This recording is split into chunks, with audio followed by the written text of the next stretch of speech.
سلامونه، احترامات او مینه مې قبول کړئ. په سوشل میډیا باندې د فاطمه ګل یو وایس ریکارډینګ وایرل شوی دی چې په هغې کې هغه ډیمانډ کوي چې ما ته 1.5 لک روپۍ راکړه نو زه به درشم.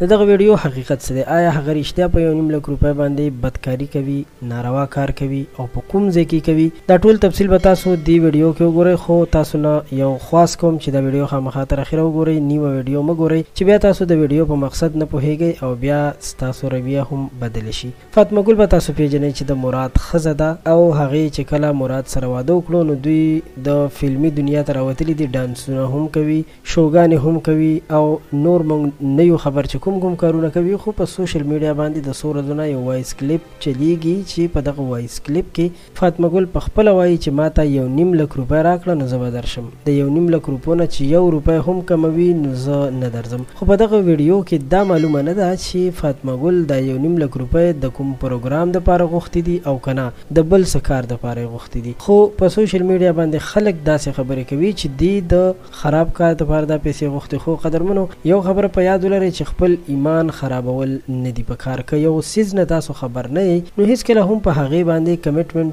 مه کوئ، مه په هغې باندې تبصره کوئ، ځکه چې د دې هر څه به الله پاک تپوس کوي. که هغه دغه 1.5 لک روپۍ د شو دپاره غواړي نو دغه بیا جدا خبره ده، او که د ناروا کار دپاره غواړي نو بیا هم زموږ ستاسو خلک ترې نه دي خبر، نو تهمتونه لګول نه دي پکار. الله تعالی دې موږ تاسو او ټولو مسلمانانو ته او دې سندرغاړو ډانسرانو ته هم حفاظت وکړي. که وکتل شي نو دا دنیا فاني ده، ډېر ښه خلک ترې نه لاړل، نو الله پاک ته ځان متوجه کول پکار دي چې هغه دنیا مو الله پاک ښکلې کړي.